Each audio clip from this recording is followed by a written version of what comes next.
up in the clouds, dog, they saying I look stressed. I've been feeling down, pray to God that I'm up next. Remember when she blew me off, that's why I can't text.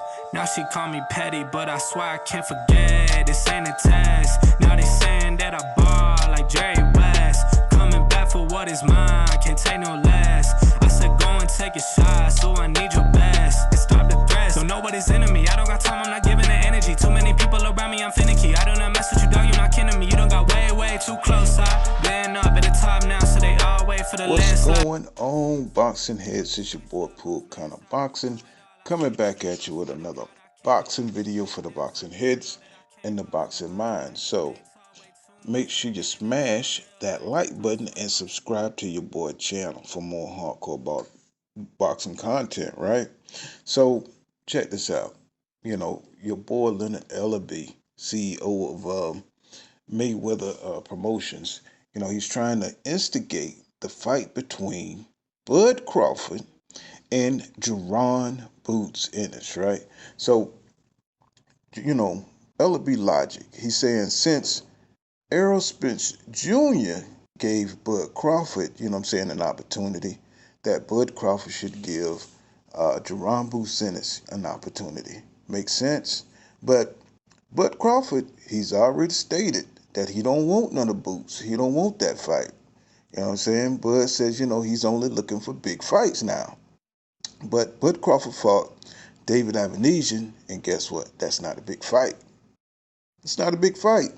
So Bud Crawford, he could have fought Jaron Boots Ennis, before he fought David Avanesian. That's just what it is. But what Bud told us, he said that after he fought David Avanesian, he said that Jaron Boots Ennis was not on the list, right? And we know that was a lie. We know that was a lie because, for one, Jaron Boots Ennis was all over the boxing news cycle saying how he wanted Errol Spence Jr. and he wanted Bud Crawford. And he went so far as to say that Bud Crawford was not a true switch hitter, saying he was calling him just a southpaw, that could fight, in an orthodox position, right? So he, and plus he said that he could do everything that Bud Crawford could do and he can do it better, right? Then two, Bud Crawford, and Jaron Boots Ennis was going back and forth on the Gilly podcast, on the $1 Million podcast. So, they was talking about how Bud, was like pushing for a fight, and talking to Boots Camp about setting up a fight, but then all of a sudden things got lost in translation, and they never got back with the Jaron Boots Ennis team. Now, this was Jaron Boots Ennis was saying that they never got back with him. Somehow it just got, miscommunication, and they just never got to Boots about anything. So to me, it just looked like Bud Crawford was pump faking a move to make it look like, he was trying to make a fight with Jaron Boots Ennis to get that pressure off of him, for fighting David Avanesian, So that's what that looked like. But this proves that, Crawford was lying when he said that Jaron Boots Ennis, name didn't come up because, he was already, pump faking and, trying to act like, he might be up for a fight with Jaron Boots Ennis, which we know he wasn't.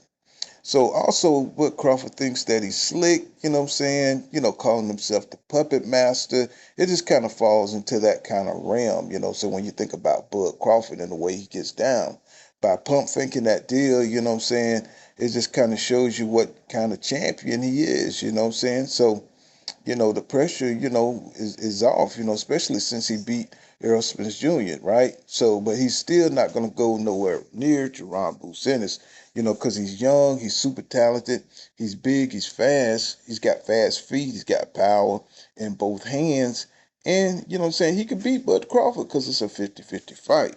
That means Jaron Boots Ennis, it's a high risk, no reward for Bud Crawford, because he really don't have nothing that Bud Crawford wants, besides a good fight, and, Bud looking for them big fights. So Bud Crawford, he has that rematch with Errol Spence Jr. coming up, and, you know, he gonna have to decide, do he want it at 154 or is he gonna do it at 147? He knows how he's perceived, and if he choose 147, it'll be an advantage for him.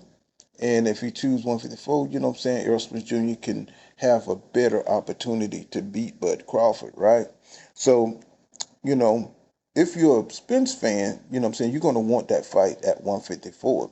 But, and if you're a Bud fan, you're going to want that fight to stay at 147 because they know that Spence can't operate at that weight, And it's like, it led to a ninth round TKO by Bud Crawford, being at 147. But Spence fans want that fight to be at 154. And most people think that Errol Spence Jr. was weight drained, which led to the TKO. But most Bud fans think it was just a skill difference, and that Bud Crawford was just too talented for Errol Spence Jr. So it's like if you look at Bud Crawford, he wants to fight who he wants to fight, and I think he, after 15 years in the game, he think he is, I think he feel like he's he is owed this, that he's put in the work, he's paid his dues to be able to do that. So, that's just the way he's thinking about it. Well, most boxing fans just want to see him fight the best in the division. And, but as we see the way boxing is going now, fighters get to fight who they want. They don't have to fight the top guys. You can wait, as long as you want, or you can stay out as long as you want. You can do what you want to do pretty much. It's the wild, wild west. But, Boots Ennis, he is really looking to get Crawford into that ring. But I don't think we'll ever see the fight. But it's an interesting fight, because it's a 50-50 fight.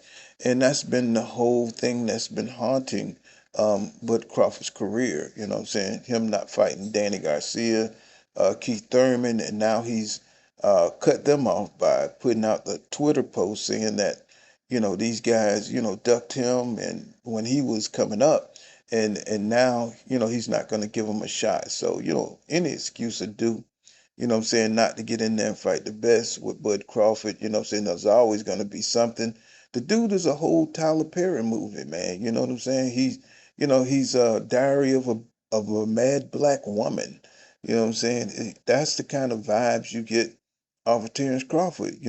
For him to be a champion. To be as highly skilled as he is, but on an emotional level, he's diary of a mad black woman.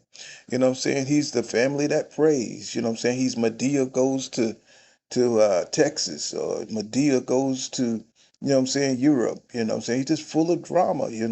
But it just is what it is. But that's pretty much all I got. And you guys make sure you smash that like button. This has been Full Counter Boxing. See you guys in the next one. Peace.